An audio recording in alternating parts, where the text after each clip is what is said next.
Assalamualaikum warahmatullahi wabarakatuh. Alhamdulillahirrahmanirrahim. Wassalatu wassalamu ala asrafil anbiya'i wal mursalin wa ala alihi wa sahbihi ajma'in.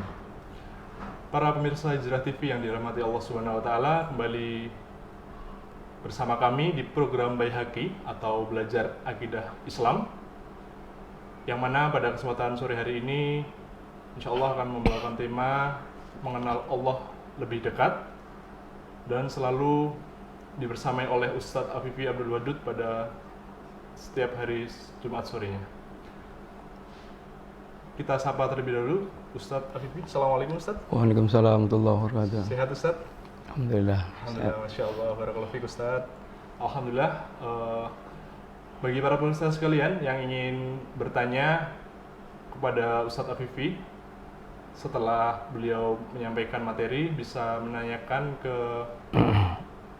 telepon seluler maupun WhatsApp di nomor 0812 2536 1996. Kami ulangi, bagi para pemirsa sekalian yang ingin bertanya kepada Ustadz Afifi setelah materi disampaikan, bisa telepon seluler ke 0812 2536 1996. Bisa telepon seluler maupun WhatsApp. Marilah kita simak kajian yang akan disampaikan oleh Ustadz Afifi, dan bagi para pemirsa sekalian bisa menanyakan sesuai tema atau sesuai yang nanti disampaikan oleh Ustadz Afifi Abdul Wadud. Kepada Ustadz Afifi Abdul Wadud, tafadhol mashkura. Bismillahirrahmanirrahim. Assalamualaikum warahmatullahi wabarakatuh. Innal hamdalillah wassalatu wassalamu ala Rasulillah wa ala alihi wa ashabihi wa mawalah. Wala haula wala quwata illa billah, amma ba'du. Alhamdulillah, para bapak dan para ibu, para pemirsa kaum muslimin rahimani wa rahimakumullah. Kita bersyukur kepada Allah SWT, kembali kita bisa melanjutkan program-program kita, kajian akidah Islam dari dasar.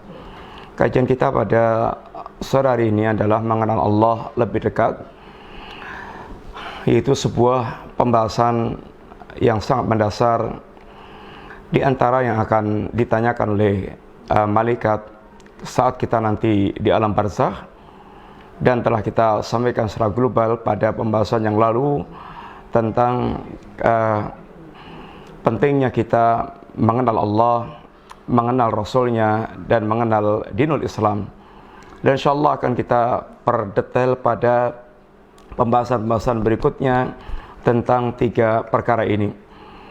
Bapak sekalian, para pemirsa rahmat Allah Ta'ala, mengapa kita perlu mengenal Allah Subhanahu Wa Ta'ala?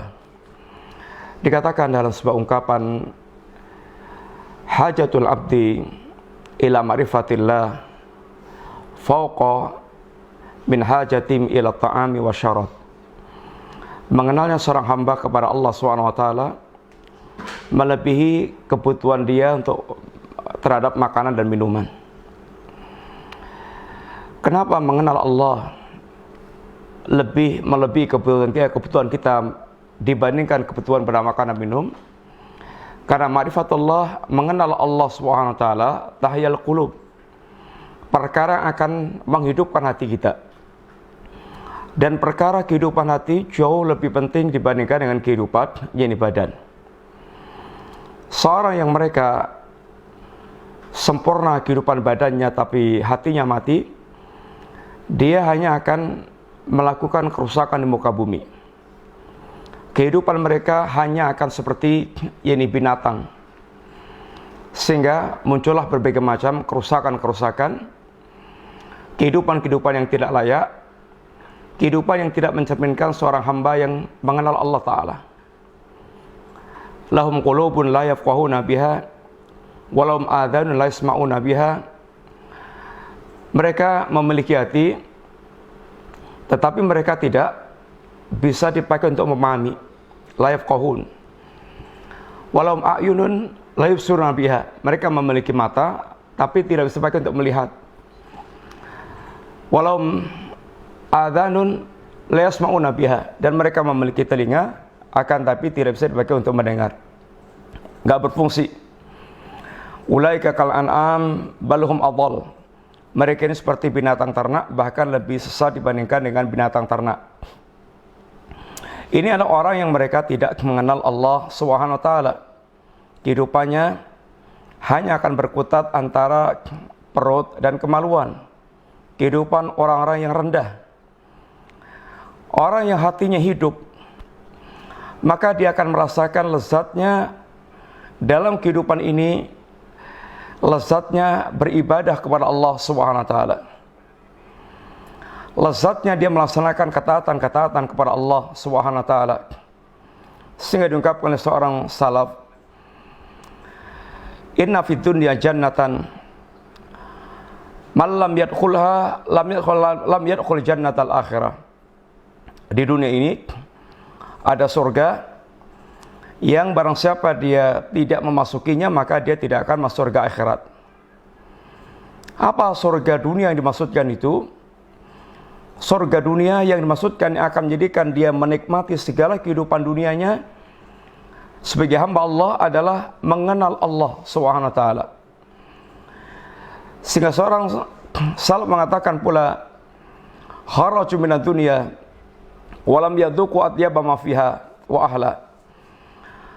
Manusia mereka sampai matinya ternyata mereka belum pernah merasakan sesuatu yang paling lezat.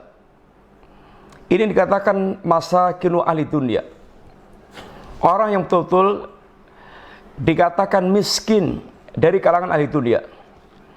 Orang yang benar-benar dikatakan miskin dari kalangan ahli dunia, yang layak untuk dikasihani. Bukan mereka tidak memiliki harta, atau bukan mereka tidak memiliki jabatan dan kedudukan, bukan karena mereka tidak memiliki ketenaran nama, bahkan itu mereka dapatkan semuanya. Akan tapi ternyata apa yang mereka kejar dari kebahagiaan yang mereka cari itu tidak pernah mereka dapatkan. Sampai matinya dia belum pernah merasakan sesuatu yang paling lezat, paling nikmat. Ketika ditanyakan apa itu yang paling lezat, yang paling nikmat, ma'rifatullah, mengenal Allah SWT, mahabbatullah, hati yang mencintai Allah SWT, wal uns bi liqa'illah, hati yang punya kerinduan bertemu dengan Allah SWT, yang punya kenyamanan bersanding dengan Allah Ta'ala. Ini akan menjadikan surga dunianya seorang. Orang yang hatinya hidup, dia akan merasakan ini. Dia akan merasakan kelezatan dari mengenal Allah Subhanahu wa taala tersebut, karena hati dia hidup, hati dia sehat. Hati manusia sebagaimana dikatakan Al-Imam Ibnu Qayyim, di sana ada yakni hati yang hidup, hati yang sehat, qalbun salim. Yang kedua hati yang sakit, qalbun marid, hati yang sakit. Dan ini hati yang mati. Hati yang mati adalah hatinya orang-orang kafir. Hati yang tidak mengenal Allah Subhanahu wa taala. Hati sakit adalah hatinya seorang mukmin yang bercampur padanya berbagai macam kemaksiatan, berbagai macam kedurhakaan kepada Allah Subhanahu wa taala, sehingga terkadang hatinya condong pada ketaatan, terkadang condong pada kemaksiatan. Hati yang sehat, hati yang betul-betul bisa merasakan lezatnya dia menjadi hamba Allah Subhanahu wa taala. Kemudian mengenal Allah Subhanahu wa taala akan membuat seorang hamba memiliki semangat yang tinggi dalam seluruh amal ketaatannya. Semakin hamba mengenal Allah Subhanahu wa taala, maka dia akan semakin memiliki semangat yang besar dalam ibadah-ibadahnya.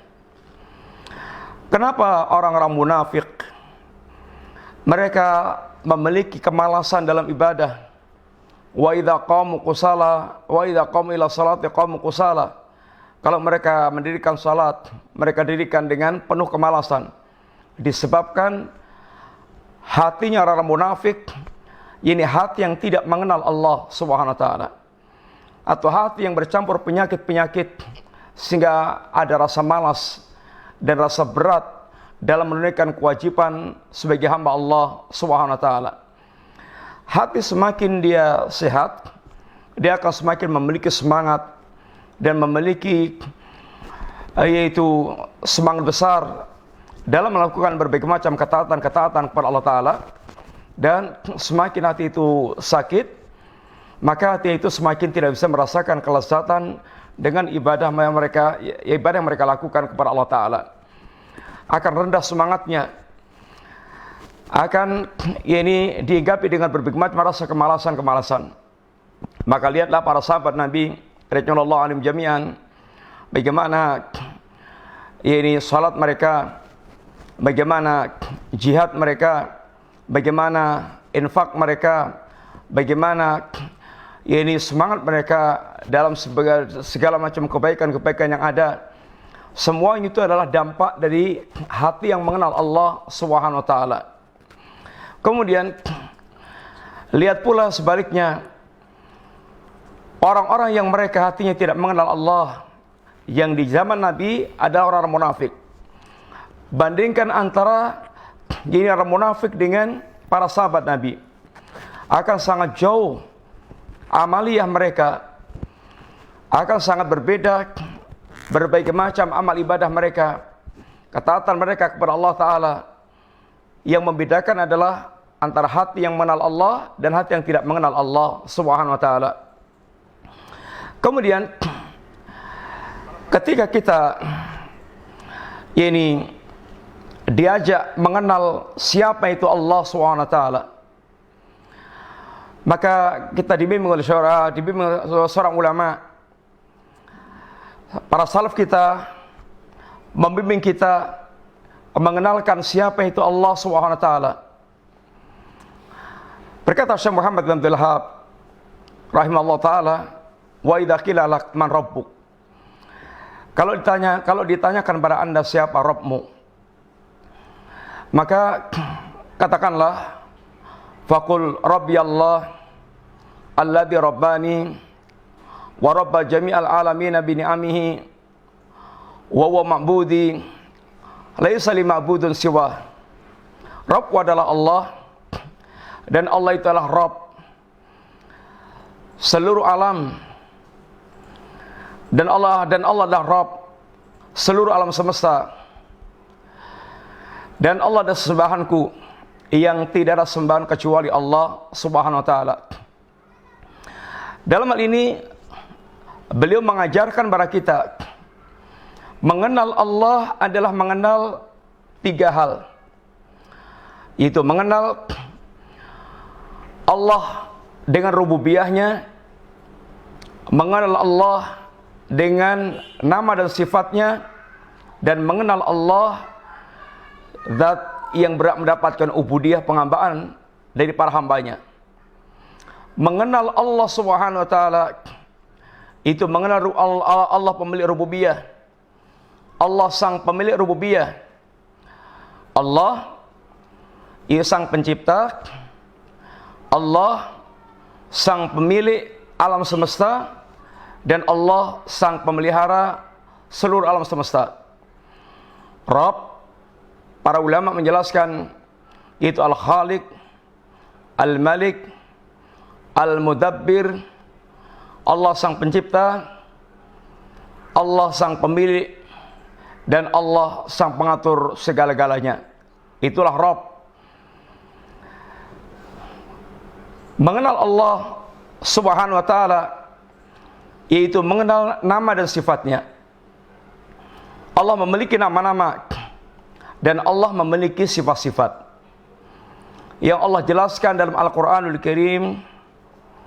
Allah jelaskan dalam sunnah Nabi Rasulullah, jelaskan dalam sunnahnya, sehingga mengenal Allah dengan mengenal Al-Asma'ul Husna, nama-nama Allah yang maha indah. Dan mengenal Allah adalah mengenal uluhiyahnya, yaitu mengenal Allah sebagai Rabb yang kita sembah. Satu-satunya yang berhak disembah adalah Allah, yang tidak ada sembahan selain Allah Subhanahu wa taala. Itulah Allah. Ketika ditanya siapa Rabbmu, Rabb adalah Allah. Siapa itu Allah? Allah adalah yang menciptakan alam semesta ini dan sekaligus memilikinya, dan yang mengatur segala-galanya. Allah adalah yang memiliki nama-nama yang indah dan kesempurnaan sifat-sifatnya.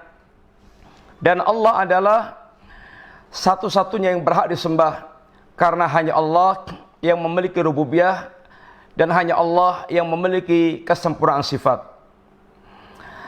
Lalu kemudian kalau ditanya, bima arafta rabbak, sekarang dengan cara apa Anda mengenal Allah Subhanahu wa taala? Dengan cara apa Anda mengenal Rabbmu?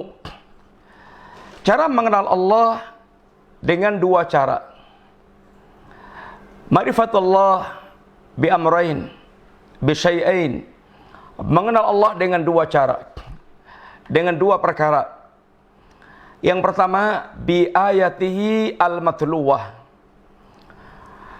Dengan ini ayat-ayat Allah yang dibacakan, yaitu wahyu yang dibacakan kepada kita, yaitu dengan Al-Quran dan As-Sunnah.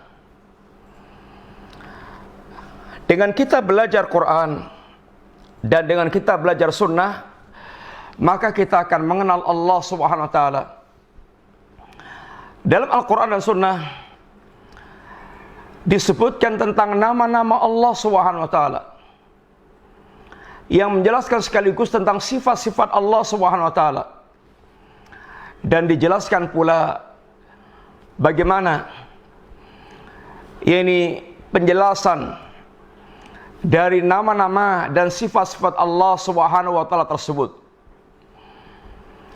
Lihatlah bagaimana Allah menerangkan tentang rahmat Allah yang terbentang di alam semesta, yang Allah curahkan kepada para hambanya, yang Allah Ar-Rahman dan Ar-Rahim. Lalu lihatlah, bacalah Quran, bacalah Sunnah. Di sana kita akan mendapatkan gambaran-gambaran bagaimana rahmat Allah Subhanahu wa taala kepada kita. Dari rahmat dicukupinya semua apa yang Allah butuhkan kepada kita, yang kita butuhkan. Dicukupinya rahmat, semua kebutuhan kita disediakan Allah. Itu merupakan bagian rahmat Allah Subhanahu wa taala. Sampai diutusnya Rasul yang mengajarkan agama, yang membimbing kita untuk bisa bahagia dunia dan akhirat. Ini semuanya merupakan bagian rahmat Allah Subhanahu wa taala. Bahkan Rasul kita yang mulia sallallahu alaihi wasallam menggambarkan bagaimana kasih sayang Allah kepada hambanya ini ketika ada seorang wanita tawanan yang kehilangan anaknya, dan setiap ketemu anak kecil dia ini peluk, yang menunjukkan bagaimana sangat sayangnya kepada sang anak. Kata Nabi, apa sangkaan Anda tentang wanita ini? Apakah dia akan melemparkan anaknya ke api? Lalu Nabi katakan, Allahu arham. Allah lebih sayang dibandingkan dengan anak tersebut. Allah lebih sayang dibandingkan dengan ibu kepada anak tersebut. Kasih sayang Allah, kasih sayang yang sangat luar biasa, nggak ada tandingnya. Ketika Allah Subhanahu wa taala At-Tawwab, zat yang banyak menerima taubatnya para hamba. Al-Quran menjelaskan bagaimana Allah menawarkan kepada para hambanya untuk bertaubat kepada Allah Ta'ala. Dari orang-orang yang kafir, yang musyrik, orang-orang munafik, orang-orang mereka membantai wali-wali Allah, kepada ahlu maksiat, semuanya Allah tawari taubat. Bukankah Allah katakan kepada orang-orang yang Allah vonis kafir, laqad kafara alladziina qalu innallaha tsalits tsalatsah. Kafirlah orang mengatakan Allah satu di antara yang tiga. Ini Allah kafirkan mereka dan Allah ancam dengan neraka. Akan tapi Allah katakan afala yatubuna ila Allah wastaghfiruna. Tidakkah mereka bertaubat kepada Allah Ta'ala dan meminta ampun kepada Allah Ta'ala? Ketika Allah katakan kepada orang munafik, innal munafiqina fid darkil asfal minan nar, bahwasanya orang munafik itu berada di keraknya api neraka, maka Allah tawarkan kepada orang munafik ini, Allah tegaskan tentang orang munafik, illa alladziina tabu, kecuali mereka yang bertaubat. Ketika Allah bicara tentang para pembantai wali-wali Allah, ashabul ukhdud, innal ladziina fatanul mu'minina wal mu'minat tsumma lam yatubu, orang-orang mereka membantai, menyiksa mukmin laki-laki dan perempuan, mereka bakar hidup-hidup di parit. Tsumma lam yatubu, kemudian mereka tidak bertaubat. Dikatakan oleh Imam Al-Hasan Al-Basri, lihatlah kelembutan Allah Ta'ala. Seandainya mereka ini habis membantai wali-wali Allah bertaubat, maka niscaya taubat mereka akan diterima oleh Allah Subhanahu wa Ta'ala. Dan bagaimana Allah mengatakan dengan lembutnya para hamba yang mereka terjatuh dalam maksiat. Qul ya ibadiyalladzina asrafu ala anfusihim la taqnatu min rahmatillah. Wahai para hambaku yang melampaui batas, janganlah kalian putus asa dari rahmatku, dari rahmat Allah Subhanahu wa Ta'ala. Ini semua adalah gambaran-gambaran tentang rahmat Allah Ta'ala. Apabila kita mendalami Quran, membaca Al-Quran, membaca sunnah, niscaya kita akan yaitu benar-benar mendapatkan penjelasan yang lebih gamblang bagaimana ini atau siapa itu Allah Subhanahu wa Ta'ala. Kita akan lebih mengenal Allah, kita akan mengenal Allah lebih dekat lagi ketika kita membaca Al-Quran dan membaca sunnah. Akan tergambar kepada kita bagaimana rahmatnya Allah, kasih sayang Allah, bagaimana Allah mengharapkan taubat kita, kembalinya kita kepada Allah, bagaimana ampunan Allah, dan seterusnya. Maka mengenal Allah yang pertama dengan kita membaca Al-Quran dan membaca As-Sunnah An-Nabawiyah. Yang kedua yaitu bi ayatihi al-kauniyah, dengan ayat-ayat Allah yang terbentang di alam semesta ini. Yang itu semuanya, setiap yang Allah ciptakan ini adalah alamat tentang keagungan Allah Subhanahu wa Ta'ala. Kita diajak oleh Allah merenungkan setiap ayat-ayat yang merupakan bagian makhluk Allah Subhanahu wa Ta'ala. Bagaimana Allah mengatakan dengan ungkapan wa min ayatihi, di antara tanda-tanda kekuasaan Allah Subhanahu wa Ta'ala. Wa min ayatihi, di antara tanda-tanda kekuasaan Allah Ta'ala. Asy-syamsu wal qamar, ini al-lailu wan nahar, wasyamsu wal qamar. Di antara tanda kekuasaan Allah itu adanya malam, adanya siang, adanya matahari, adanya bulan.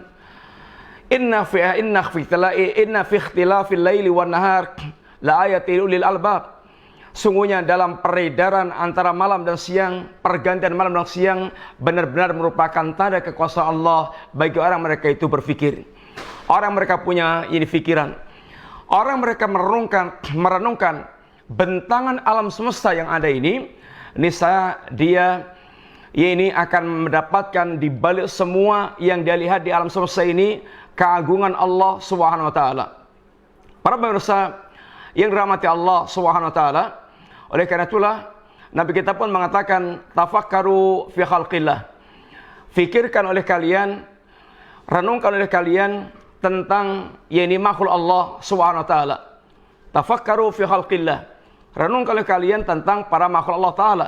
Karena di balik itu kita akan mengenal siapa itu Allah yang menciptakan seluruhnya itu, yang menciptakan segala-galanya itu.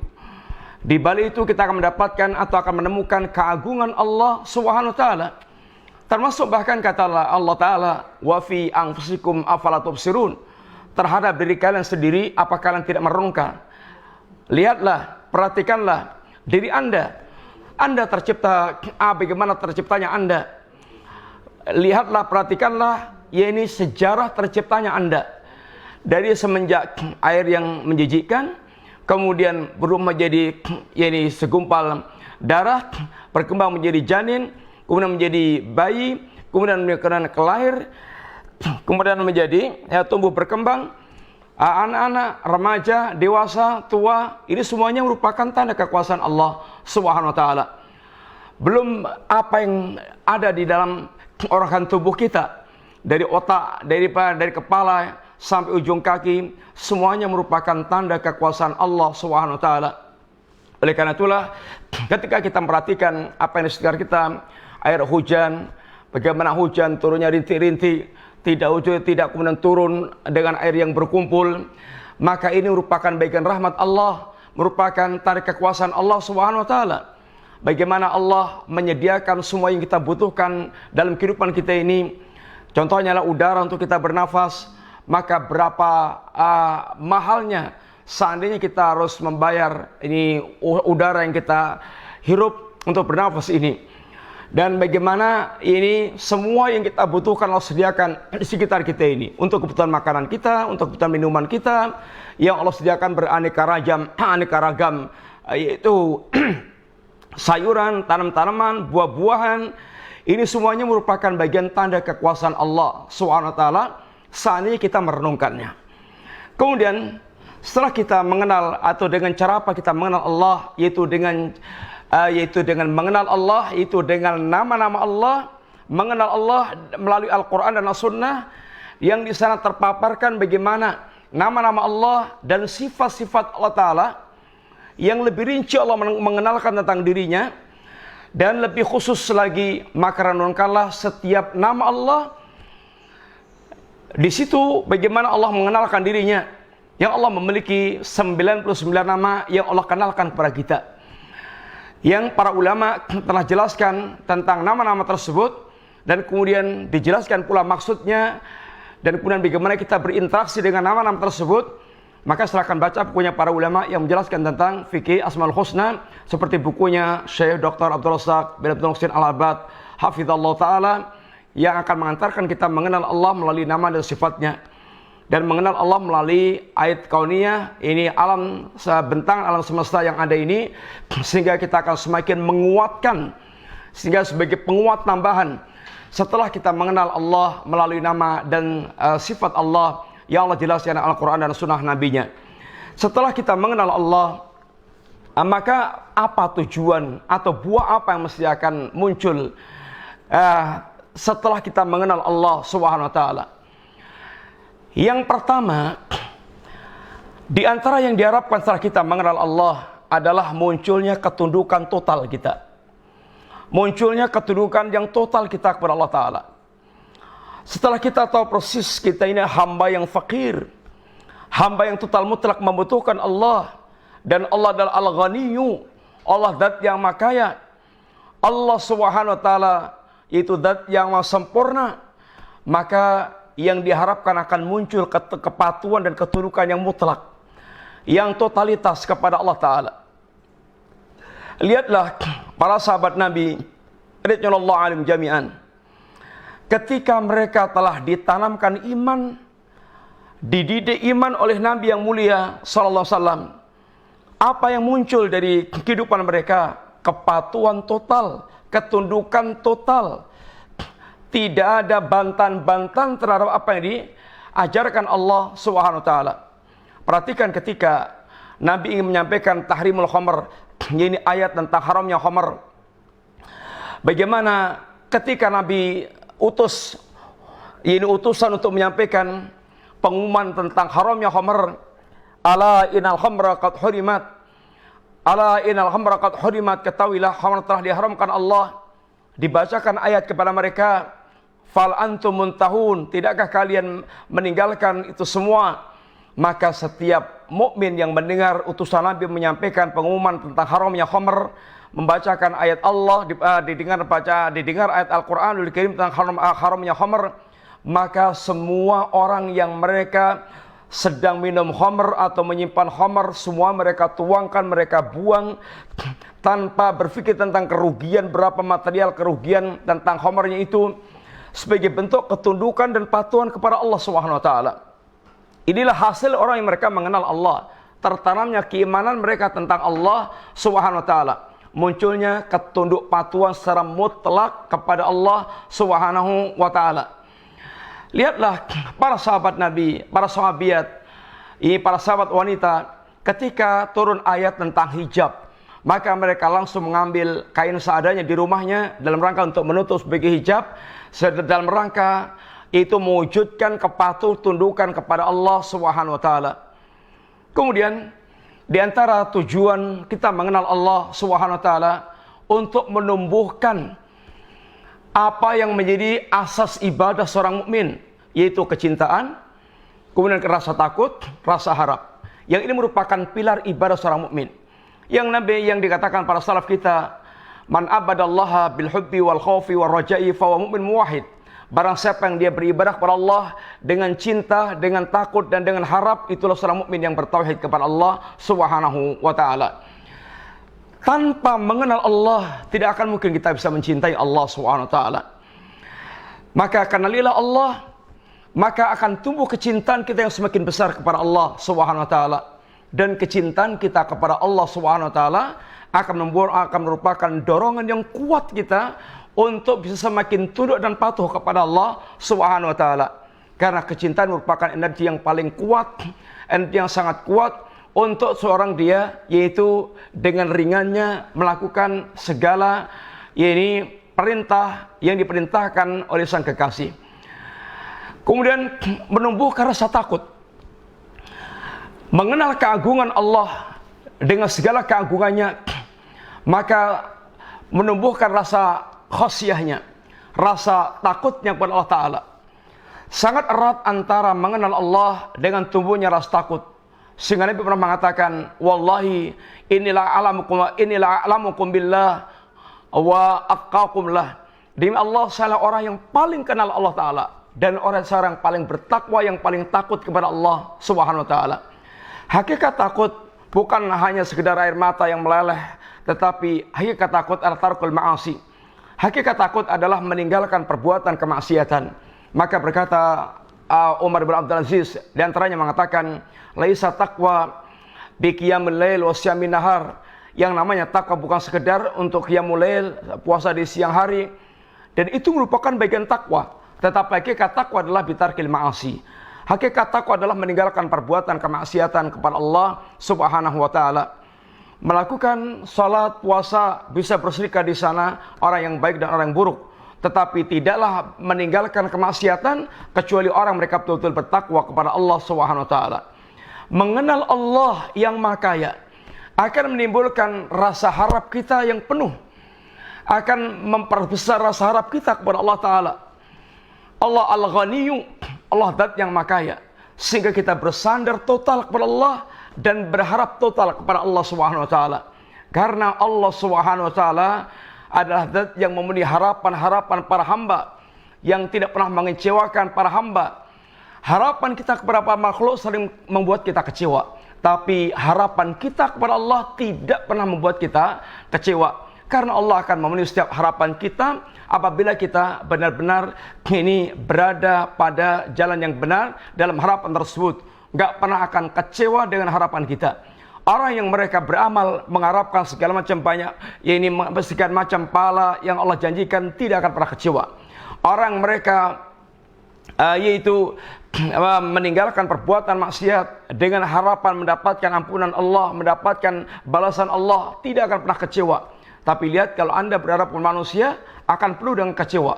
Harapan para makhluk akan membuat banyak kecewa. Maka putuskan harapan para makhluk dan berharaplah hanya kepada Allah Subhanahu wa taala, yang akan membahagiakan hidup Anda di dunia sampai di akhirat kelak. Di antara tujuan kita mengenal Allah adalah yaitu munculnya kesabaran yang ekstra dan tawakal yang semakin sempurna. Hidup kita ini penuh dengan ujian, penuh dengan ujian.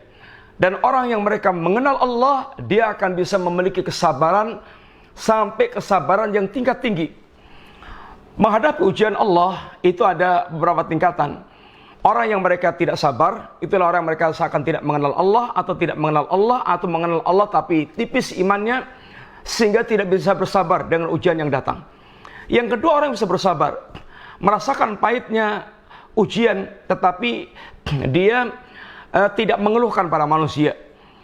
Yang ketiga, orang yang mereka ridha. Dia tahu persis ujian itu datang dari Allah Subhanahu wa taala. Hatinya bisa berlapang dada dengan ujian tersebut. Dan yang paling tinggi adalah orang yang mereka bersyukur dengan datangnya ujian. Bukan ujiannya yang dia syukuri, tetapi pahala di balik ujian tersebut. Karena Allah menjanjikan, innama yuwaffas sabiruna ajrahum bighairi hisabin. Allah akan menyempurnakan pahalanya orang yang mereka bersabar tanpa hisab, tanpa hitungan. Dan juga di akhirat kelak, bahkan orang-orang yang mereka di dunia tidak diuji oleh Allah dengan ujian yang berarti, ketika melihat orang diuji Allah menerima balasan dari Allah Ta'ala, mereka berangan-angan seandainya kulit mereka disayat-sayat, digunting-gunting. Ya waddu ahlul afiyah Lau anna juludum quridat bil maqarid. Ini ahlul afiyah, orang yang sehat, yang sejahtera. Dia berangan-angan ketika melihat ahlul musibah menerima pahala dari Allah Ta'ala, seandainya kulit mereka digunting-gunting. Dan akan menguatkan tawakal mereka karena dia mengenal Allah yang maha sempurna, sehingga betul-betul dia bersandar total kepada Allah, dia pasrahkan total kehidupannya kepada Allah. Wa may yatawakkal 'ala Allah fa hasbuh. Dan barang siapa yang dia bertawakal kepada Allah, Allah akan mencukupi seluruh kehidupannya. Para pemirsa, ini yang mesti kita sekilas sampaikan berkaitan dengan yaitu mengenal Allah Subhanahu wa taala. Tentu sangat panjang uraian berkaitan dengan mengenal Allah Ta'ala ini. Kita ringkaskan berkaitan dengan mengenal Allah tersebut. Di antaranya kenapa mesti kita mengenal Allah, apa arti pentingnya kita mengenal Allah dalam rangka untuk menghidupkan hati kita. Dan kehidupan hati itu jauh lebih penting dibandingkan dengan kehidupan ini jasad kita. Kalau kita senantiasa memelihara, memperhatikan kebutuhan jasad dalam rangka kehidupan jasad, maka ketahuilah kebutuhan hati kita jauh lebih penting. Dan hati kita tidak akan hidup kecuali dengan kita mengenal Allah Subhanahu wa taala.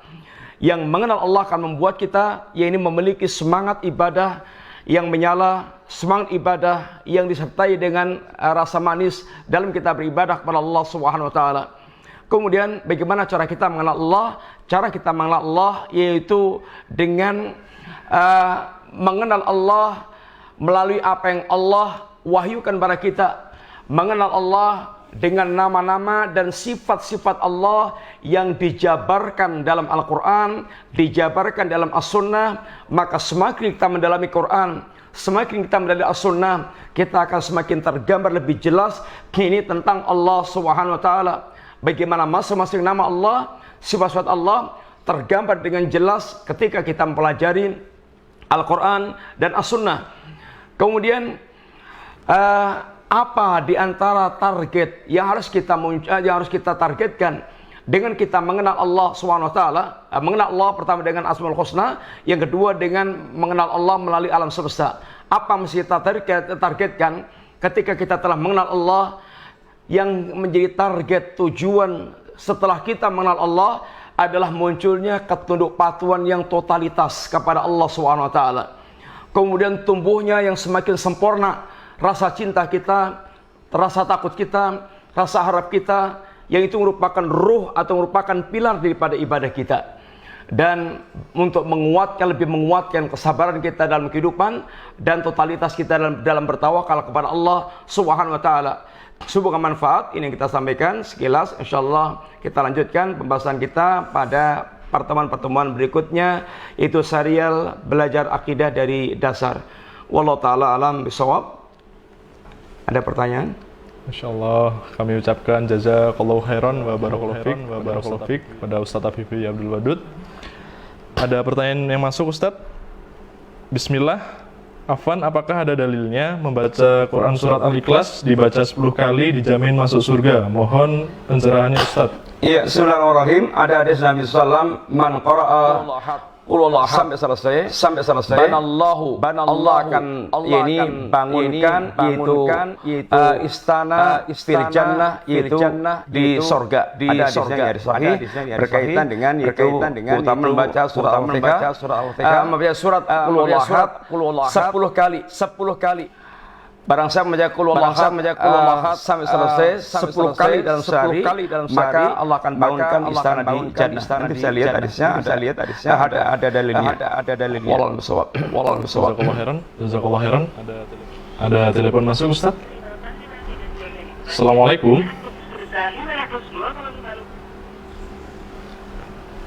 Mohon maaf terputus, Ustaz. Ada pertanyaan? Assalamualaikum, Ustaz. Waalaikumsalam warahmatullahi wabarakatuh. Afwan mau tanya, terkadang kita tahu, ingat bahwa Allah Al-Bashir, Al-Alim, tetapi terkadang masih juga lalai. Bagaimana solusinya, Ustaz? Ya, bismillahirrahmanirrahim. Di antara kelalaian kita terhadap Allah Subhanahu wa taala, di antaranya adalah karena urusan dunia dalam hati kita. Allah Subhanahu wa taala katakan innalladzina la yarjuna liqa'ana waradu bil hayati dunya watma'annu biha walladzina hum an ayatina ghafilun ulaika ma'wahumun nar. Sesungguhnya orang-orang yang mereka itu tidak ada harapan bertemu dengan Allah Subhanahu wa taala. Lemahnya cita-cita dia bertemu dengan Allah, lemahnya semangat dia untuk bertemu dengan Allah Subhanahu wa taala, tidak atau hilangnya hati kita, rasa cinta dan takutnya kita kepada Allah taala. Kenapa? Karena mereka ridha dengan dunia, hatinya dibuat tenangnya hanya dengan dunia, dan mereka lalai dengan ayat-ayat Allah Subhanahu wa taala. Semakin besar dunia menguasai hati kita, maka semakin hilang yakni Allah dari hati kita, sehingga hati kita akan diisi atau akan dipenuhi dengan kecintaan kepada dunia, maka akan menghilangkan hati kita dari Allah Subhanahu wa taala. Seberapa besar dunia menguasai kita, maka itulah yang akan menggeser hati kita dari mencintai dan mengagungkan Allah Subhanahu wa taala, sampai dia menjadi budak-budaknya dunia, menjadi abdud dinar, abdud dirham, abdul khamisah, abdul khamilah, hambanya dinar, hambanya dirham, hambanya pakaian-pakaian. Ini abdud dunia, ini hambanya dunia. Maka akan menggeser ini pengagungan dia kepada Allah Subhanahu wa taala. Semakin hati kita yaitu betul-betul bisa konsen kepada Allah, mengagungkan Allah, dan hati kita dipenuhi dengan pengenalan kepada Allah, maka akan menguat hal itu dalam hati kita. Tetapi semakin kita dikuasai oleh dunia, maka semakin tergeser Allah dari hati kita. Sehingga di antara sebab kenapa kita terkadang sudah mengenal Allah dalam ilmu, Allah Al-Sami, Allah Al-Basir, dan seterusnya, tetapi dalam praktek kita seakan-akan lupa dengan itu semuanya. Ya, di antaranya karena kuatnya dunia dalam hati kita, sehingga syahwat yang menguasai hati kita berkaitan dengan urusan dunia. Dan ketika hati kita sudah dikuasai oleh dunia dan syahwat, maka tentu akan menggeser pengagungan hati kita kepada Allah Subhanahu wa taala, atau akan hilang rasa pengagungan kita kepada Allah Subhanahu wa taala. Sehingga perhatikan seberapa jauh hati kita dikuasai oleh dunia kita. Orang yang mereka konsennya kepada Allah Subhanahu wa taala, orang mereka betul-betul memperhatikan hatinya dengan Allah,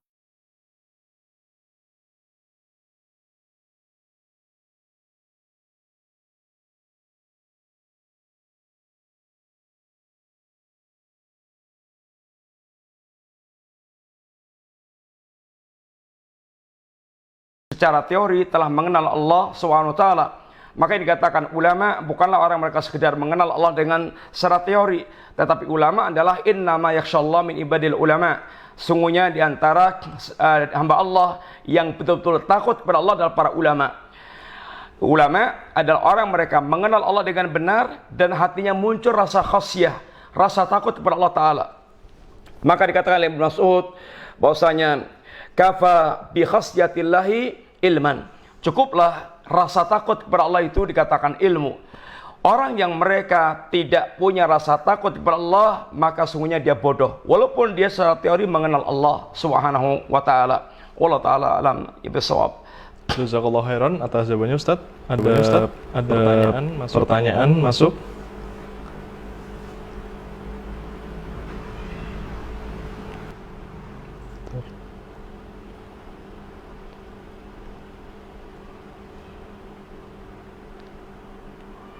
Mohon maaf, bagi para pemirsa sekalian yang ingin bertanya bisa telepon.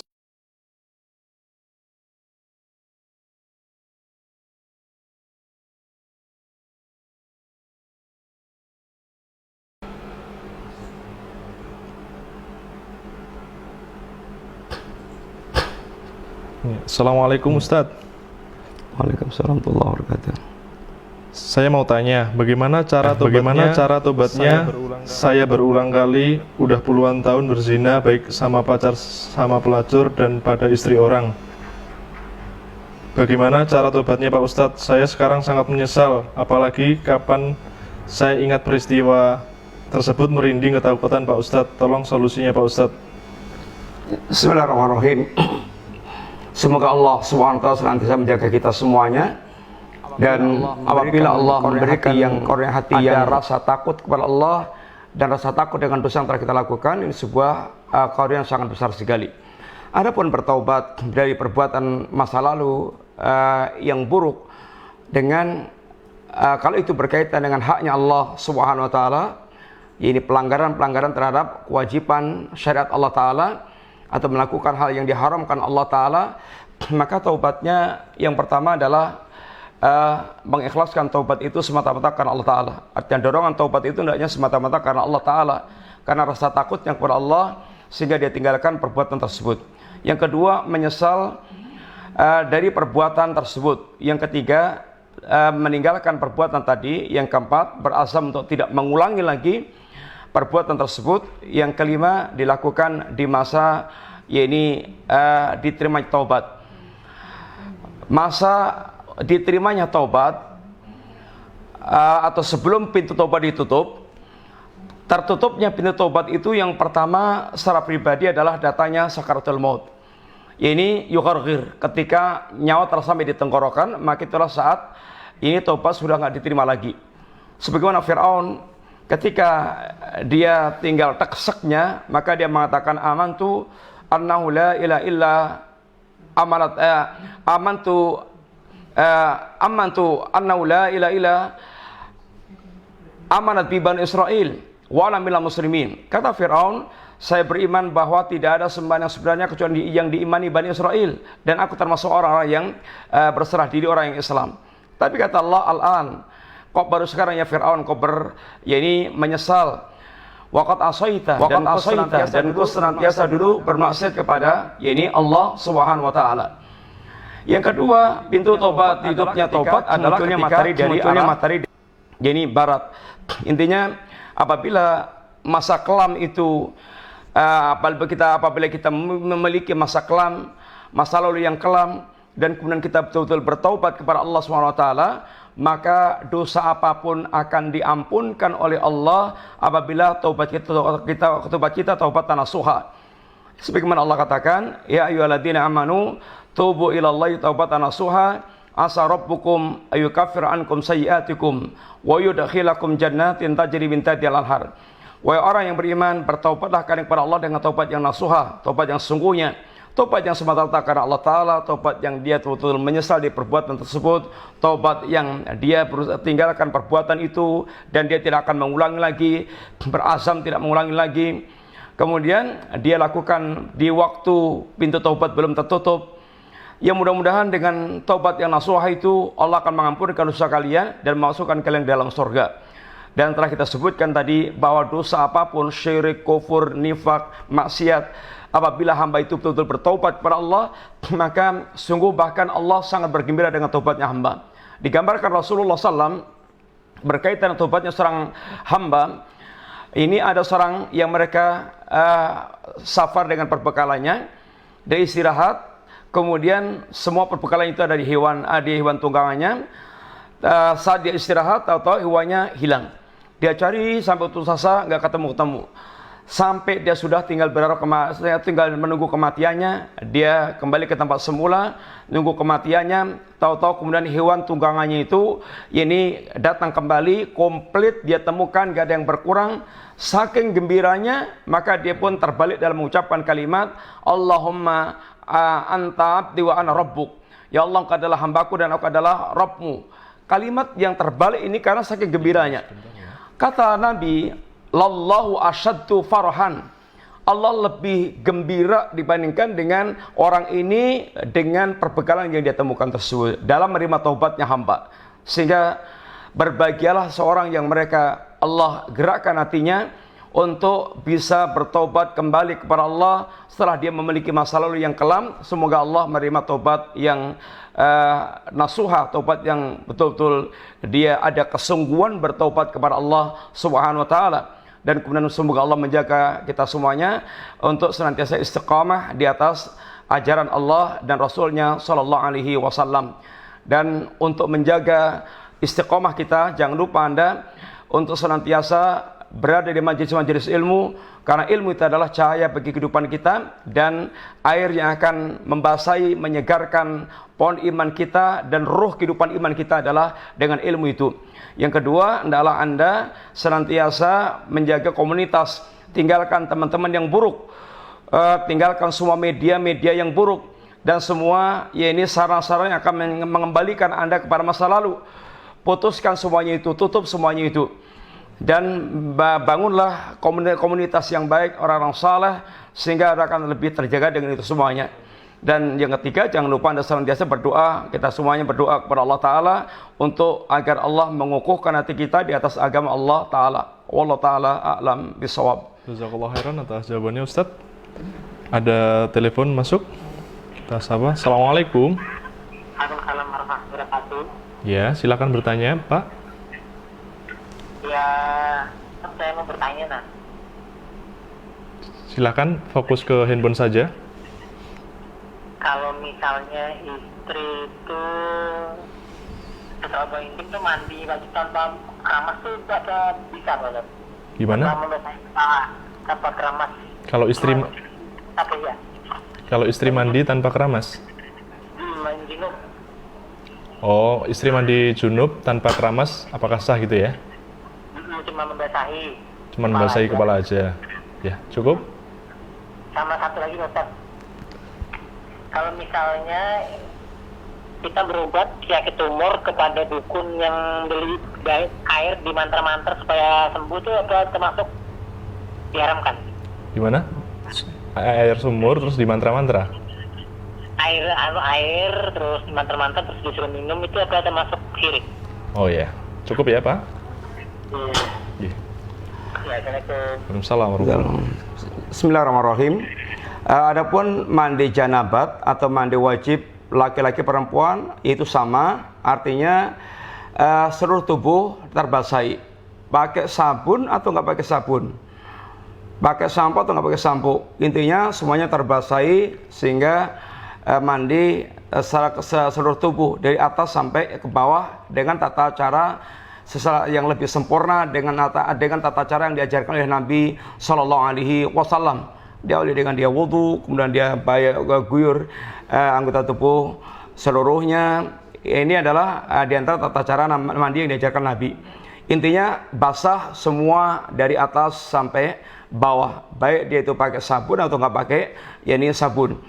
Kemudian yang berkaitan dengan datang pengobatan kepada para dukun, maka yang pertama, adapun datang para dukun adalah mendapatkan peringatan keras dari Nabi Sallam. Man atakainan aw arrafan fasaddaqa bima yaqul faqad kafara bima unzila ala Muhammadin sallallahu alaihi wasallam. Barang siapa yang dia mendatangi dukun dan membenarkan perkataan dukun, maka dia telah kufur dengan Al-Quran yang Allah turunkan kepada Rasulullah Sallallahu Alaihi Wasallam. Dukun adalah mitranya syaitan, wali-wali syaitan. Doa pengobatan perdukunan tidak boleh kita berobat ke dukun.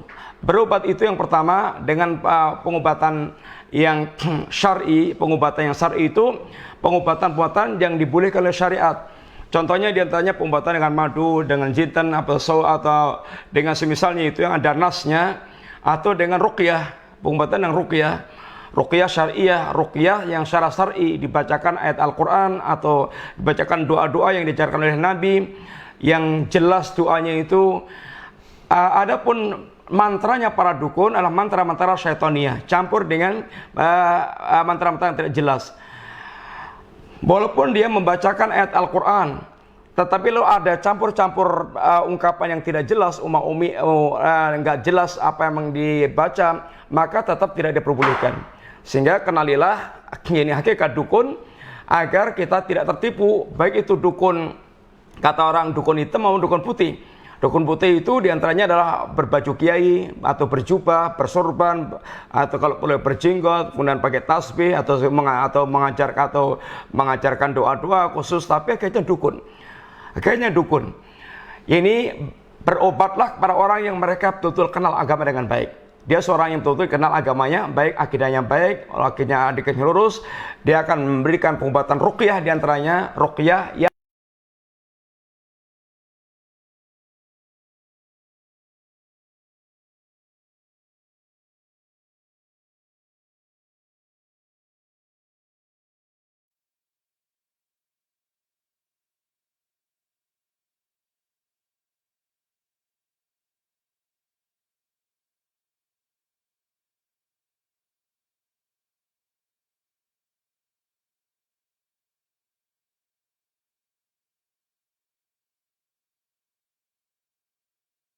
Sedangkan kami tinggal di beda provinsi dan kehidupan kami berkecukupan.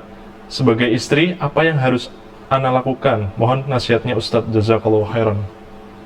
Ibunya suami minta suami dekat dengan ibunya. Iya, tinggal mungkin Ustadz. Di beda-beda dan kehidupan mereka berkecukupan Ustadz. Bismillahirrahmanirrahim. Apabila ibunya suami minta para suami agar tinggal dengan ibunya, ya kewajiban suami taat kepada ibunya.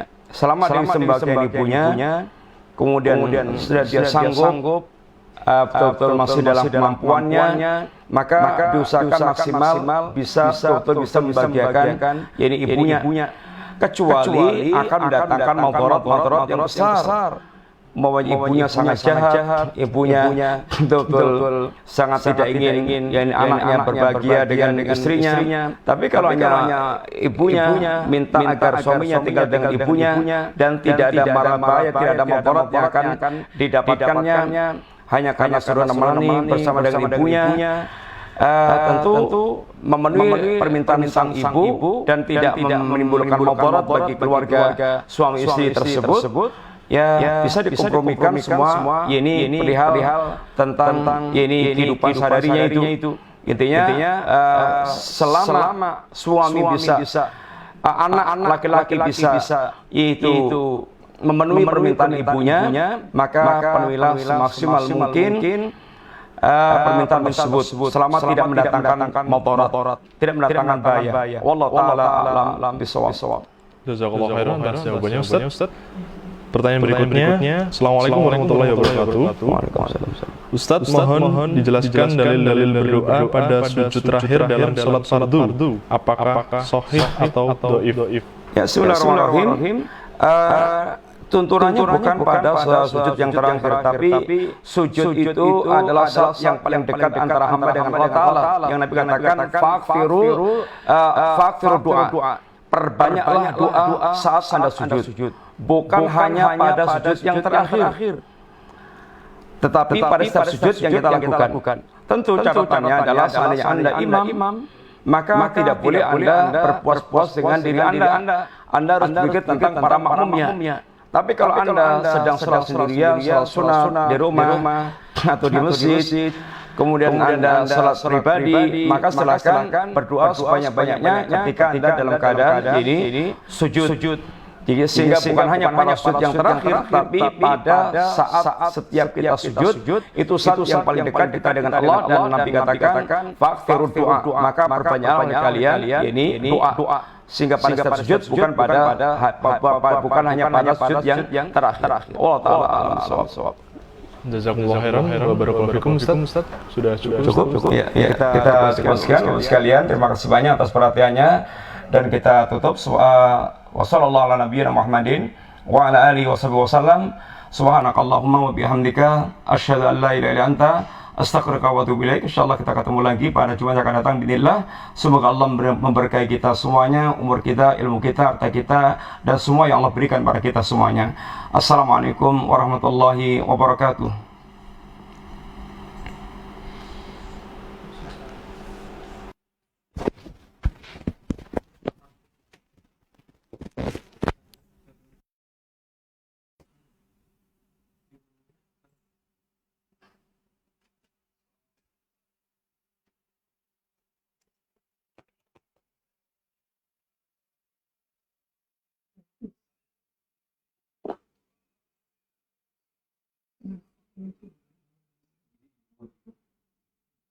Ini dari sini harusnya mati salah satu. Ini dicas tadi berarti.